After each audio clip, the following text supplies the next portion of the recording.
Le Grand Dialogue. Le Grand Dialogue, l'émission des débats du studio Tamani sur votre radio.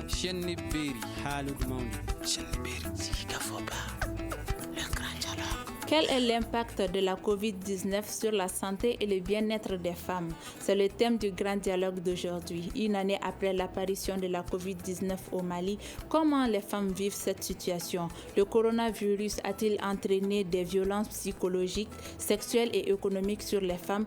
Comment elles arrivent à survivre en cette période de pandémie? Nous avons invité pour cela Aïchata Sangaré de l'Association pour le progrès et la défense des droits des femmes. Elle est au téléphone dans la région de Mopti. Ibrahima Ballo est avec nous. Il est de l'Association malienne pour le suivi et l'orientation des pratiques traditionnelles. Moi, je suis Mariam Koulibaly à la présentation. C'est maintenant.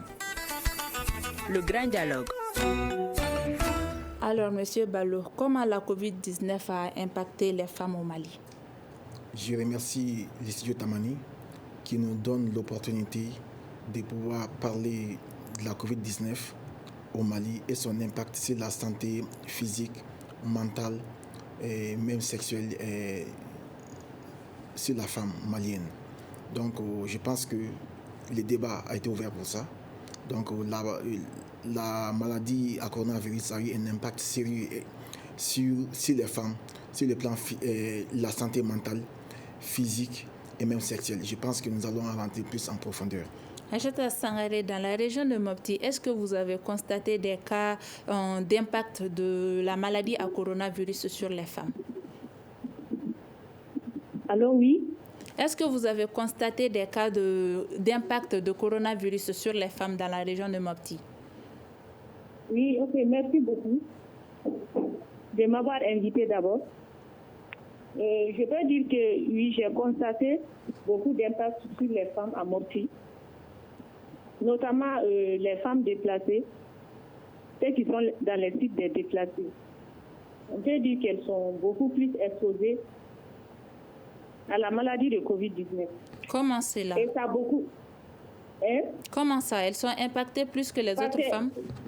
Oui, elles sont vulnérables et puis elles sont plus exposées que les autres parce que là, elles ne sont pas dans les conditions meilleures pour se protéger contre la maladie. Elles ne sont pas dans les conditions meilleures. Et aussi, ça a beaucoup joué sur d'autres femmes aussi. Par exemple, les femmes, ça joue beaucoup sur ça a beaucoup joué sur eux économiquement parce qu'il y a des femmes commerçantes, les entrepreneuses, les restauratrices, que j'ai vu que beaucoup d'entre elles font la restauration, mais avec la maladie de COVID-19, il n'y a pas beaucoup de marché, donc ça a beaucoup joué sur les revenus économiques. Et aussi, ça a aussi augmenté les violences dans les foyers. Parce qu'on a vu que les femmes sont plus exposées et les enfants aussi. Monsieur Ballo, est-ce qu'à Bamako, vous avez constaté, après la prise des mesures sanitaires par les autorités, comme la fermeture des frontières et le couvre-feu, entre autres, est-ce que toutes ces mesures-là ont eu un impact sur les femmes? Bien sûr, je remercie Mme Sangaré de l'APDF à Mopti pour son engagement en faveur des droits, son engagement historique de son ONG en faveur des droits des femmes au Mali et de par le monde. Bien sûr, Amstor travaille à Bamako, Kaï, Koulikoro, Ségou. Bref, les mesures prises par les autorités ont eu un impact certain sur les femmes. Je partage le plan économique. La plupart de nos femmes travaillent dans les secteurs informels. Lorsque les couvre-feux sont instaurés à partir de 20h, celles qui font la restauration, les petits commerces, perdent beaucoup. Et bien évidemment, cela a un impact sur l'économie de la femme. Et même sur le plan de la santé, l'avènement de la maladie au Mali a créé une sorte de psychose chez tout le monde, y compris les agents de santé. Or, quand on est malade, le premier réflexe, c'est d'aller vers les centres de santé. Donc, les femmes qui n'ont pas l'information, tout le temps, l'information vraie et crédible sur la maladie, même si elles tombent malades, elles se retiennent. Donc, c'est petit d'aller se faire consulter. Ces petits sondages nous ont permis de comprendre que, effectivement, la mauvaise information sur la maladie, la non prise en compte des mesures barrières, donc a un impact sur la santé de la femme. L'autre deuxième aspect également par rapport à la femme, les cas de mariage précoce. Lorsque les élèves sont fermés, les enfants sont à la maison, les papas pensent que donc en mariant les filles, les enfants, ça va leur faire une bouche de moins à nourrir. Et cela Est-ce que vous avez remarqué ces cas dans certaines localités? Oui, bien sûr. Donc cela a été un facteur favorisant pour accélérer vraiment les mariages d'enfants. Et nous avons, en son temps, et nous sommes contents de le faire, élaborer des messages via les radios, que je salue par là, les médias, qui abattent un travail formidable en matière de sensibilisation contre la maladie. Nous avons couplé les mariages et les messages sur les violences basées sur les genres à la lutte contre la COVID-19. Aïchata Sangaré, est-ce que vous êtes du même avis que M. Ballo pour dire que les mesures barrières qui ont été prises par les autorités sont aussi à l'origine des violences que les femmes ont subies dans leur ménage pendant la COVID-19? Oui, bien sûr, je suis entièrement d'accord avec lui. Je suis entièrement d'accord parce qu'on a vu qu'avec le confinement, ça a augmenté beaucoup les violences dans les foyers, surtout chez les femmes et les enfants. On a vu qu'il y a plus de violences conjugales au niveau des familles. Parce que le fait que les hommes ne travaillent pas la nuit, ils ne sortent pas, donc ça les énerve. Donc ça joue toujours sur les femmes et les enfants.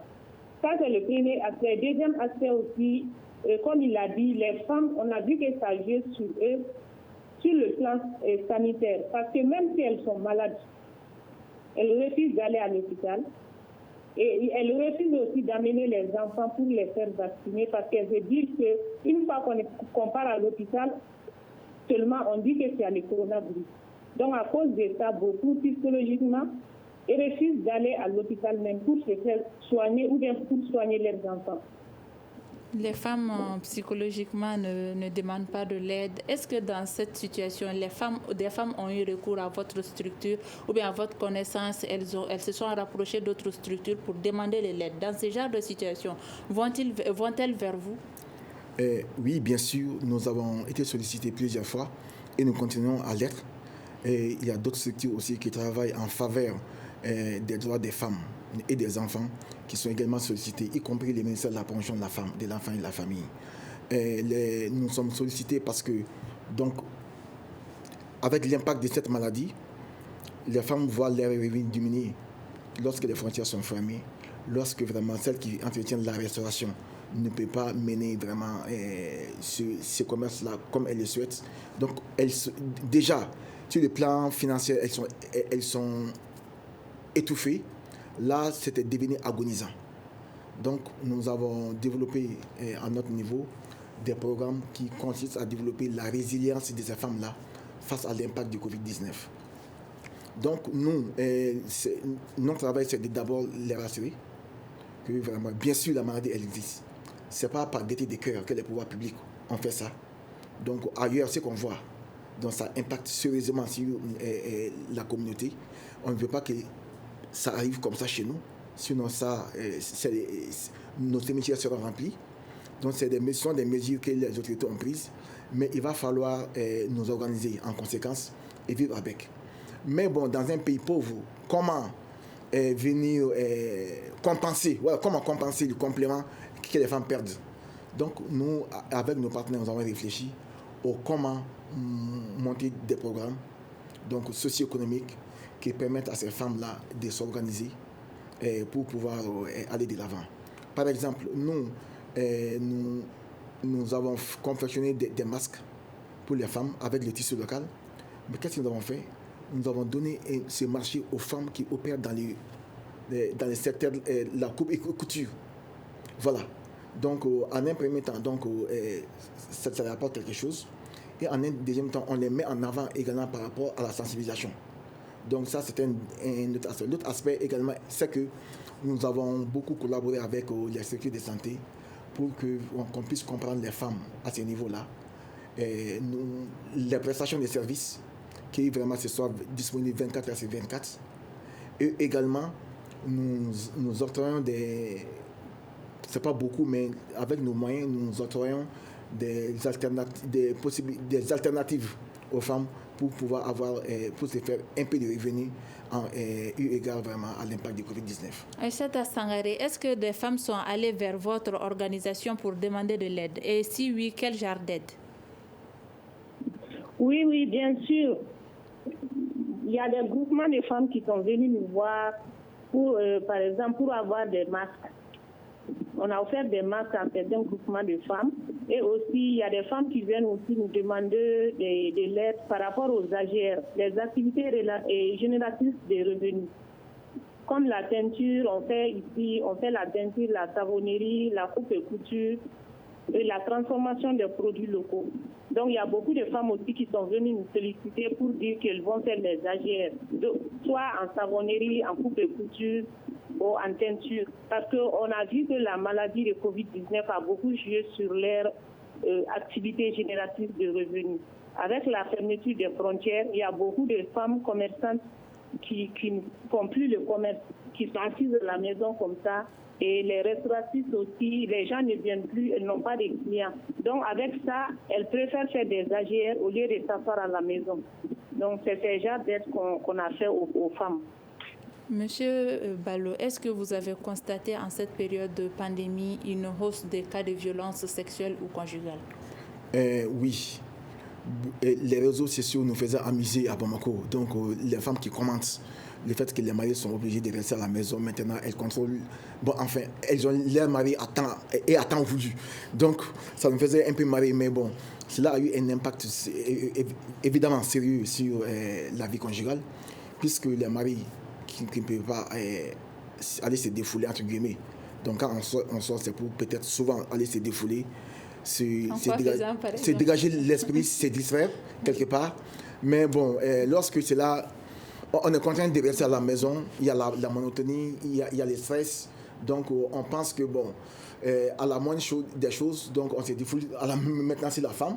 Donc cela a eu un impact surtout sur le plan psychologique. Donc les enfants aussi ont eu également leur compte. Parce que pendant ce temps, on a fait 3 mois après un petit sondage qui nous a révélé effectivement que les femmes, les taux de violence conjugale a également augmenté. La violence, elle n'est pas que physique, elle est aussi psychologique. Voilà. Lorsque le mari n'est pas de bonne humeur parce qu'il ne parvient pas à sortir, donc c'est la famille, la femme et les enfants qui récoltent un peu les conséquences les membres de la famille, les autres membres deviennent leur souffre-douleur en quelque sorte. Donc c'est là aussi c'est ressenti avec la pandémie. Aïssata Sangaré, dans la région de Mopti, est-ce que vous avez constaté ce genre de cas? Quel genre de cas? Où il y a eu hausse des cas de violence faites aux femmes ou bien de violences conjugales dues aux mesures prises par les autorités sanitaires? Par les autorités sanitaires, oui. Oui, comme je l'ai dit précédemment, il y a des femmes, on a vu qu'avec le confinement, là, il y a des femmes qui sont battues par leurs maris, les enfants. Ils sont tous victimes de violences physiques, que ce soit physique, psychologique, et des menaces aussi, des injures graves de la part des hommes. On a vu des exemples ici. Il y a des hommes, parce qu'il y a beaucoup qui travaillent la nuit aussi. Par exemple, les hommes boulangers, il y a d'autres qui font les lave-gardes. Bon, ces hommes, le fait qu'ils restent à la maison, ils n'ont pas d'argent ni rien, donc ça les met en colère. Donc il y a l'impact économique derrière aussi. Il y a l'impact économique qui se cache aussi derrière cette violence. Oui, bien sûr, l'impact économique. C'est ça la source même. C'est ça la source.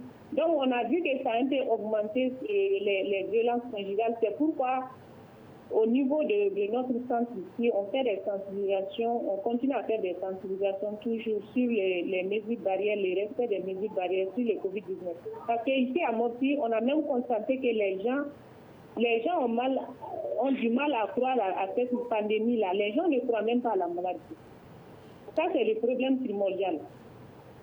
Les gens ne croient même pas. Donc, c'est pourquoi on continue avec les sensibilisations, on fait des émissions radio, on invite les femmes, on les sensibilise. Monsieur Ballo, le fait que les gens ne croient pas en cette maladie, est-ce que les femmes ont un rôle à jouer en cela? Bien sûr, la femme, c'est le pilier de la famille. C'est la mère de l'humanité. Donc, je profite de l'occasion pour dire à Mme Sangaré que ce n'est pas seulement Mopti, Bamako et partout, comme le Mali en général, est toujours sceptique par rapport vraiment au changement de comportement. Donc même à Bamako, beaucoup de gens ne croient pas à la maladie. Et les femmes ont un très grand rôle à jouer donc, au sein de la famille. Lorsqu'elles écoute, moi par exemple, si tu dis que ta famille, ta femme, la femme c'est qui te doit te protéger, et protéger ses enfants, elle éduque les enfants dans ce sens, tout le monde. Moi, lorsque j'oublie de sortir avec un masque, c'est mon petit garçon qui me dit, papa, tu ne sors pas tant ton masque. Donc je m'arrête, il va les chercher. Donc bref, ça devient la routine chez moi. Même si j'oublie, il y a quelqu'un qui me rappelle. Ça, c'est le rôle de la femme, ça. C'est elle qui nous éduque tous, et nous et nos enfants, et même son environnement immédiat. Les visiteurs qui viennent, il y a les kits de lavage devant la porte. Il y a aussi les gels à la maison. Ceux qui n'ont pas de masque, on les donne. Bref, la femme est au foyer, dans les quartiers, dans la communauté, au service.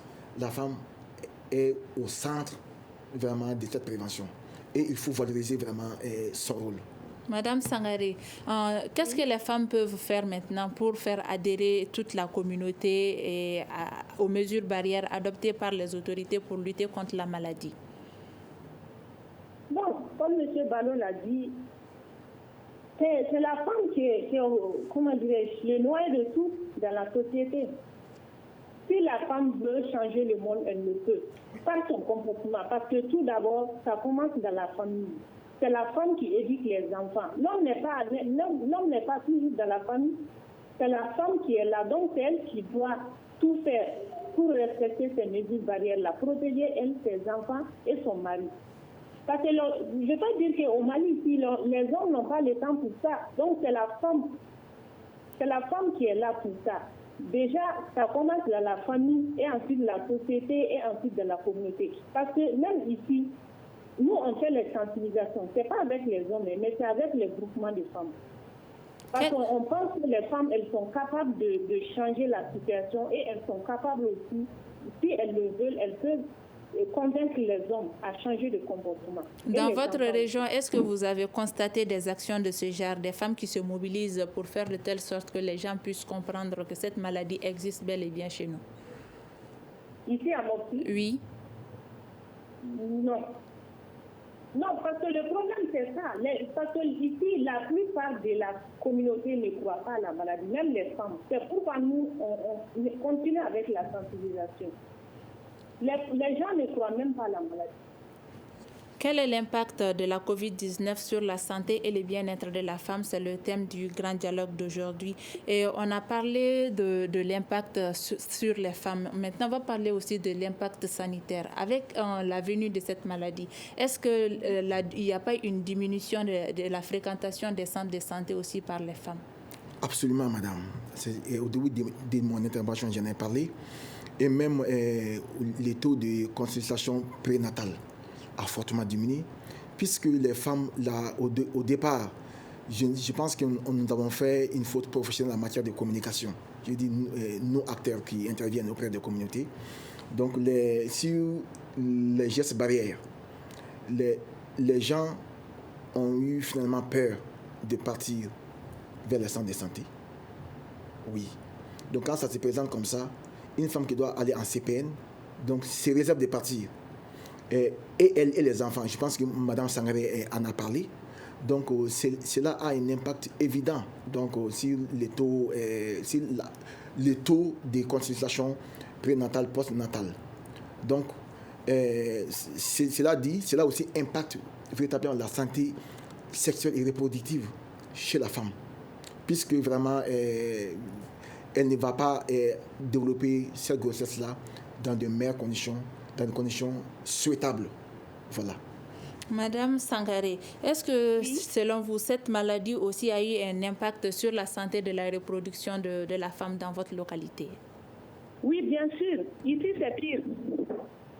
Comment ça? Ici, Allez-y. J'ai dit, les femmes ne fréquentent plus les centres de santé. Même les enfants, elles ne les amènent pas aussi. Parce qu'elles se disent qu'une fois arrivé à l'hôpital, on va te mettre en quarantaine. On va te dire que tu as Covid-19. Donc, par peur, elles restent à la maison, même si elles sont malades, même si les enfants sont malades. Je donne un exemple. Même moi, un moment, j'étais tombée malade. Je partais à l'hôpital. Il y a une femme qui est venue chez moi. Elle me dit, non, Sangare, il ne faut pas aller à l'hôpital. Hein. Si tu pars seulement, on va te mettre en quarantaine. On va dire que tu as Covid-19. Non, j'ai dit, mais ce n'est pas grave. Si j'ai Covid là, c'est mieux de le savoir que de contaminer les autres.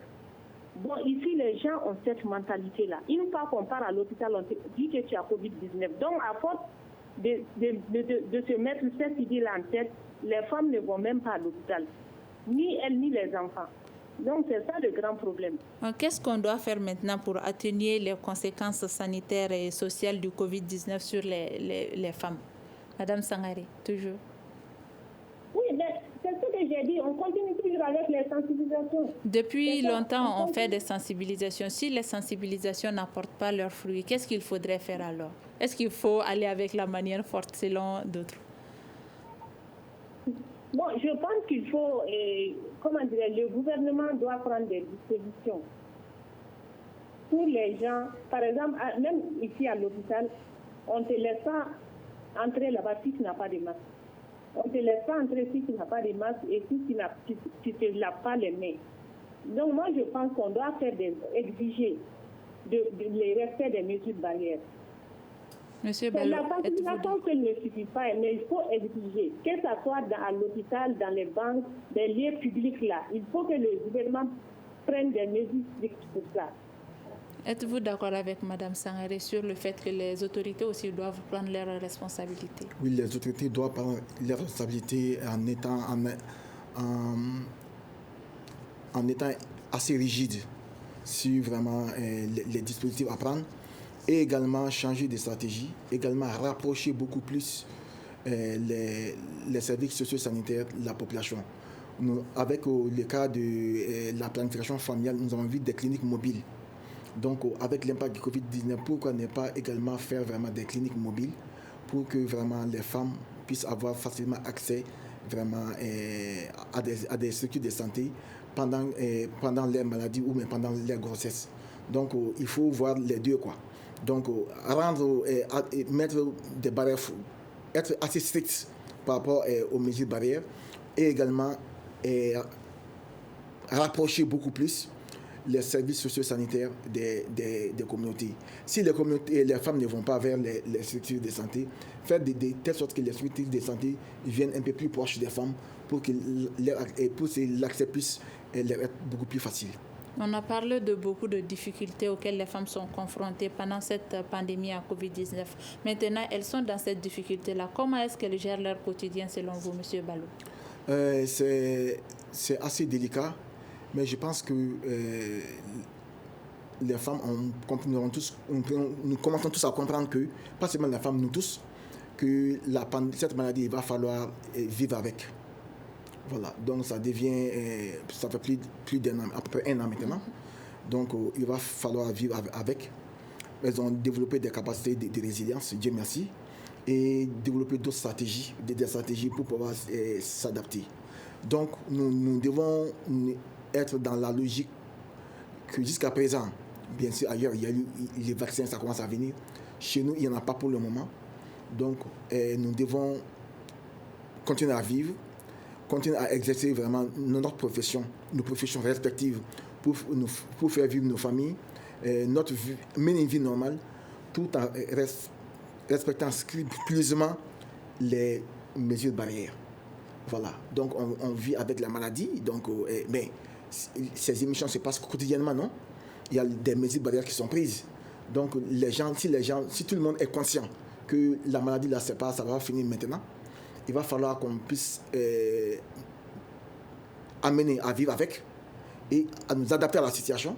L'homme, on s'adapte à la situation tout en respectant donc les mesures barrières, se protéger, se laver les mains à tout moment, donc porter son masque, utiliser les gels, la distanciation sociale de 1,50 m, qu'on puisse les respecter, et puis Et si tout le monde adopte ces mêmes comportements, je pense que vraiment, je ne vais pas dire risque zéro, mais on va amoindrir vraiment les risques et nous allons vivre normalement avec.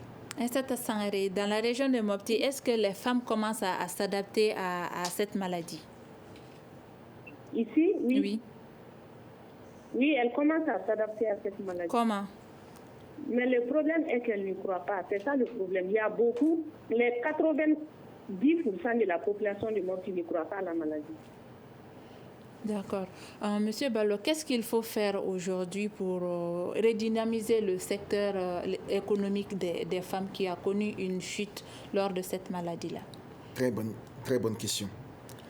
En tant que défenseur des femmes, des causes des femmes, je pense que les gouvernements doivent, pas seulement le gouvernement, mais les gouvernements et les partenaires au développement, nous tous y compris, ils doivent avoir un fonds spécial pour les femmes.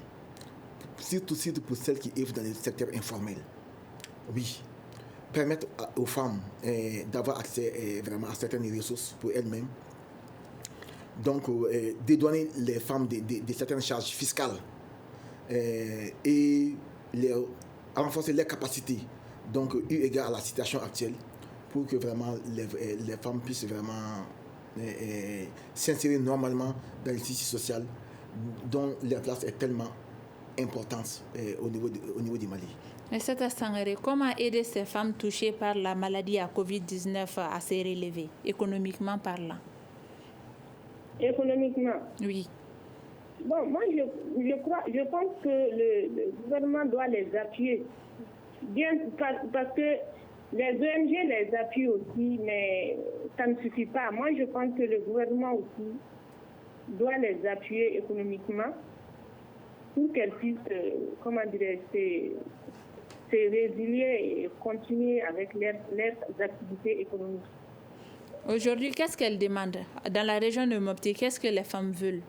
Concernant cette maladie à COVID-19, qu'est-ce qu'elles espèrent aujourd'hui? Les femmes, qu'est-ce qu'elles veulent aujourd'hui? Oui. Bon, c'est ça, je ne peux pas dire grand-chose, parce que les femmes, elles ne croient pas à la maladie. Donc, au fait, je ne sais pas ce qu'elles veulent, parce qu'elles disent qu'elles ne croient même pas à la maladie. Bon, dans ce genre de situation-là, qu'est-ce qu'on peut faire pour elles? Moi, je pense qu'on doit les convaincre d'abord, les sensibiliser toujours, comme vous l'avez dit, et aussi les inciter à porter les masques et utiliser les gels et à se laver les mains. Monsieur Ballo, les femmes qui ont été victimes de violences conjugales et autres, qu'est-ce qu'elles peuvent faire? Quelle aide elles peuvent demander de nos jours? Les femmes qui ont été victimes de violences donc, au sein de leur foyer, l'aide, elles ont toujours notre aide sur le plan mental, sur le plan psychologique, même médical.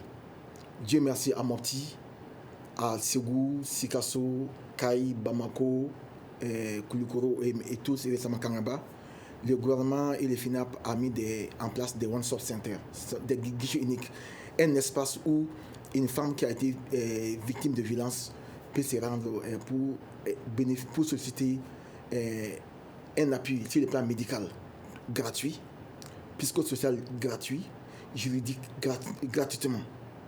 Donc ça, nous avons ces services-là pour les femmes. Et également, nous mobilisons également des ressources pour aider ces femmes sur le plan socio-économique. Une femme qui a été violentée, donc qui a eu une incapacité de travail, donc lorsqu'elle cesse de travail, donc elle n'a plus de revenus. Nous la soignons, donc elle a été mise dans cette voiture le plan sanitaire.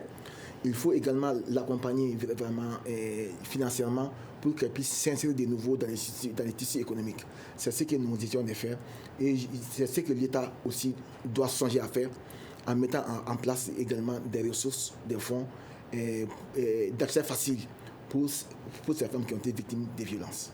Madame Sangaré, les femmes qui ont été victimes de violences conjugales, quelle est la meilleure réponse qu'on peut leur apporter aujourd'hui en termes de soutien?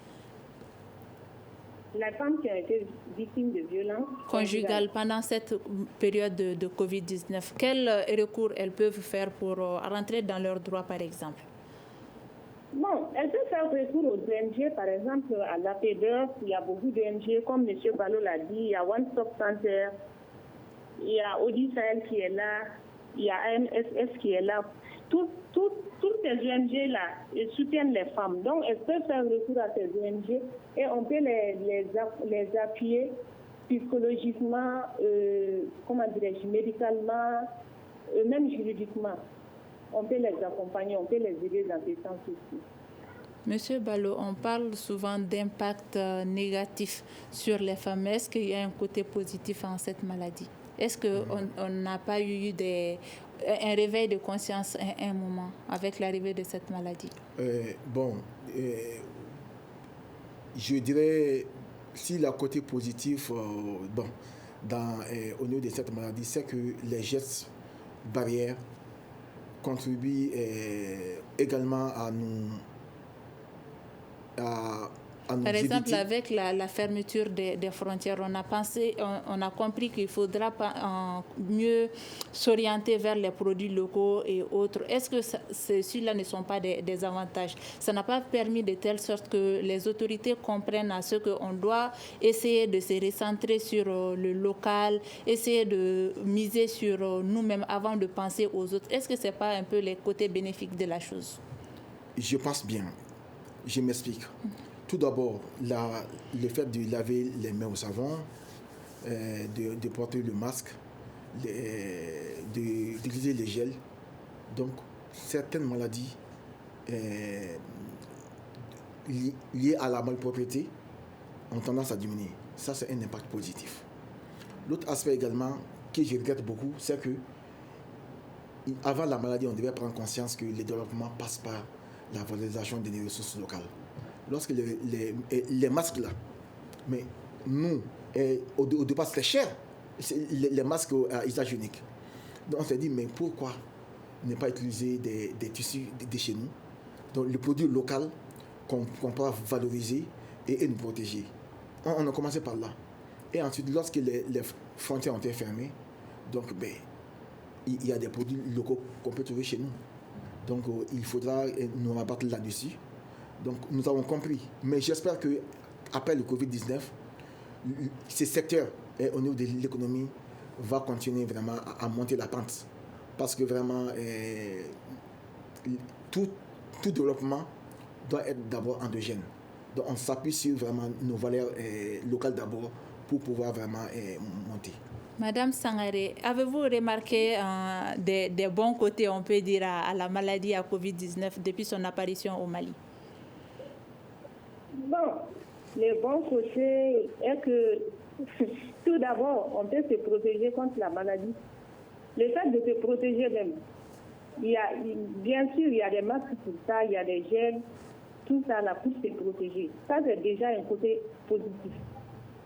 Et l'autre côté aussi, ça, c'est le fait que, parce que le Mali a été doté de beaucoup de matériel. Par exemple, dans les hôpitaux, je veux dire que tous les hôpitaux ont été équipés par les matériels, et que ce soit les gels, les masques et autres savons, eau de javel, les cuvettes, tout pour se laver les mains. Moi, je pense que ça aussi, c'est un côté positif. Parce qu'on a reçu beaucoup d'aide de la part des autres pays. Le Mali a reçu beaucoup d'aide, toujours pour lutter contre la maladie. Je pense que c'est les deux côtés positifs. Vous voulez réagir? Oui. Allez-y. Aussi, mais quand tu vois les côtés de l'artisanat, les cuvettes qui sont fabriquées de façon artisanale, mais on marchait. Donc, la crise a amené l'artisan malien à se réinventer. Donc, maintenant à adapter leurs connaissances à la réalité malienne. Et cela aussi vraiment est à saluer. Donc, nos artisans. Et vraiment, j'espère qu'ils vont, après la crise, ils vont continuer encore à se réinventer. Donc, pour pouvoir vendre, donner un nouveau visage de l'artisanat malien. Qu'est-ce que maintenant la communauté elle-même doit faire pour continuer sur cet élan? Pour continuer sur cet élan, la communauté d'abord doit croire que la coronavirus, elle tue. C'est une réalité, ce n'est pas une invention. Donc, la seule personne qui peut nous protéger d'abord, c'est nous-mêmes. Notre prise de conscience. Qu'on prenne conscience que la maladie, c'est la réalité. Elle peut tuer. Nous ne devons pas accepter la fatalité. Nous ne devons pas accepter de mourir. Et nous ne devons pas accepter de faire contaminer d'autres personnes. Ça, c'est d'abord le rôle de la communauté. Et ensuite, maintenant, l'autre rôle, maintenant, c'est de prendre les mesures barrières qui nous accompagnent, qui les accompagnent, disons, et également, donc, à partir de nos moyens locaux, les bouilloires et autres là, on n'est pas obligé vraiment de chercher des grands moyens sophistiqués pour vraiment se prévenir contre la maladie. Non, nous pouvons, mais j'ai vu des masques très jolis, mais à partir vraiment des produits locaux, des artisans qui fabriquent vraiment des bouilloires, des seaux, vraiment manipulables même avec le pied, avec une sorte de pédale. Bref, nous devons maintenir cet élan de créativité et nous devons être inventifs encore vraiment dans tout ce que nous faisons pour pouvoir nous mettre au-dessus vraiment des conséquences de cette maladie. Madame Sangaré, qu'est-ce que les communautés doivent faire aujourd'hui pour continuer sur cet élan-là? Les rares bons côtés qu'on a constatés pendant cette maladie à COVID-19, comme vient de le dire M. Ballot, qu'est-ce que les communautés doivent faire aujourd'hui pour continuer ainsi à exploiter nos ressources locaux? Madame Sangaré. Oui. Comment on doit exploiter nos ressources locales? Bon, on doit les exploiter naturellement. On doit les exploiter parce que moi, ce que j'ai constaté, c'est que le Malien n'aime pas ce qui vient de chez nous. On aime toujours ce qui est exporté de l'extérieur. Donc moi, je pense qu'on doit consommer nos propres produits d'abord et les transformer, montrer le bon exemple d'abord. Monsieur Ballot, concernant la maladie aussi, je pense que tout le monde doit se mettre en tête que la maladie là existe ou pas, on doit se protéger. Il faut se protéger et protéger d'autres personnes. Parce que ce qu'on dit là, que ça existe ou pas, il faut se protéger. C'est ça l'essentiel, quoi. Monsieur Ballot, quels sont aujourd'hui les besoins adaptés aux femmes entrepreneurs, disons, celles qui ne sont pas affiliées à une organisation? Je pense que l'État a mis en place des fonds. Est-ce que c'est un acquis? Parce qu'il y a des secteurs qui n'ont pas bénéficié de ces fonds. Peut-être l'information a fait défaut. Oui, l'information a fait défaut. Sinon, il y a des fonds pour les femmes entrepreneurs. Donc, sur Internet, donc j'ai des appels à candidature, j'en ai vu plusieurs. Le gouvernement aussi avait mis un fonds également pour pouvoir aider ces femmes entrepreneurs-là. Donc, le défi qui se pose maintenant, il faudra que celles qui sont au courant de l'information puissent informer les autres. Comme quoi, il y a des opportunités, il y a des possibilités. Parce que avec la maladie, le gouvernement aussi a rendu plus souple certaines mesures au niveau fiscal. Donc, pour ces femmes entrepreneurs. Donc, il faudra qu'elles soient au courant de ces informations. Il faudra qu'elles se partagent ces informations-là pour pouvoir en bénéficier.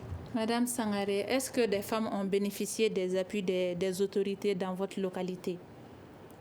De l'appui des autorités? Oui. Oui, bien sûr.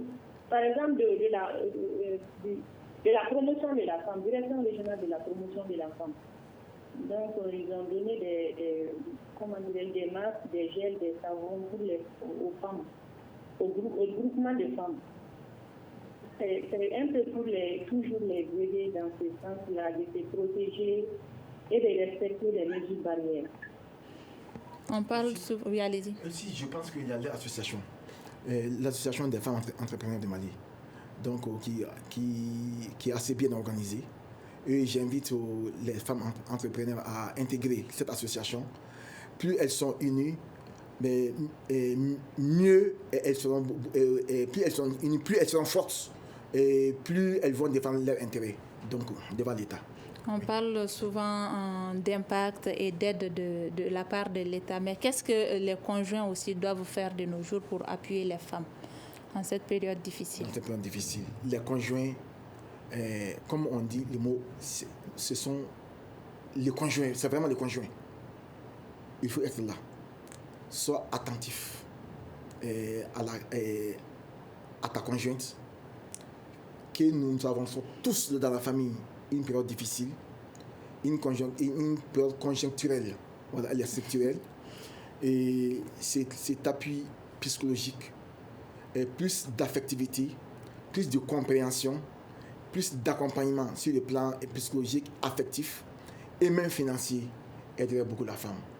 Donc, si l'homme a les moyens de pouvoir soulager la femme, de l'épargner de certaines dépenses, et sur le plan social, être beaucoup plus attentif, plus attentionné envers son époux, je pense que le foyer va mieux se comporter. Madame Sangaré, qu'est-ce que les hommes doivent faire pour aider les femmes à supporter cette charge-là? Bon, je pense que les hommes, ils doivent, ils doivent soutenir les femmes. Ils doivent les soutenir, les aider, que ce soit sur le plan financier ou sur le plan psychologique, affectif. Ils doivent soutenir les femmes. Parce que c'est la femme qui est le noyau de la famille. Si elle n'est pas heureuse, si ça ne va pas, même ça joue même sur les enfants. Et ça peut jouer même sur le revenu de la famille. Donc moi, je pense que les hommes doivent tout faire pour mettre les femmes à l'aise, les soutenir et les aider. Nous arrivons pratiquement... Allez-y. Nous arrivons pratiquement à la fin de notre émission d'aujourd'hui. Et Monsieur Ballo, quel appel avez-vous à lancer aux autorités pour mieux prendre en charge les préoccupations des femmes en cette période de Covid? Merci Studio Tamani. Nous tendons vers la fin. Je remercie Studio Tamani d'avoir initié ce genre d'émission pour pouvoir discuter des besoins des femmes en cette période de Covid-19. Moi, je dirais aux autorités de faire encore plus. Voilà. Quand je dis encore plus, ils ont fait quelque chose. Ils ont pris des mesures sociales, des mesures économiques qui ont profité à toute la société malienne. Maintenant, il faut mettre en place des mesures qui font que les femmes seront beaucoup plus soulagées sur le plan économique. Mettre en place des fonds qui sont beaucoup plus accessibles aux femmes qui vivent en milieu rural, les femmes qui travaillent dans les secteurs informels, et également rapprocher les services sociaux sanitaires en cette période-là des femmes. Donc si les femmes ne fréquentent pas beaucoup les centres de santé, donc les structures socio-sanitaires soient beaucoup plus proches maintenant des femmes à travers vraiment les cliniques mobiles. Et également renforcer la communication de telle sorte que les hommes également puissent être beaucoup plus sensibles aux problèmes des femmes en cette période vraiment de Covid-19. Que les femmes ne soient plus le souffle-douleur des hommes en cette période-là. Et enfin qu'on puisse réduire au maximum les violences conjugales. Acheta Sangaré, qu'est-ce que les autorités doivent faire aujourd'hui pour aider les femmes en cette période de Covid? Le grand dialogue d'aujourd'hui vient de prendre fin et notre invité était Ibrahim Ballo de l'Association malienne pour le suivi et l'orientation des pratiques traditionnelles et nous avons au téléphone Aïssata Sangaré de l'Association pour le progrès et la défense des droits des femmes dans la région de Mopti. Le débat a été présenté par Mariam Koulibaly à la régie Mamadou Ouattara et Noumdjire. À bientôt. Le Grand Dialogue. Le Grand Dialogue, l'émission de débat du studio Tamani sur votre radio.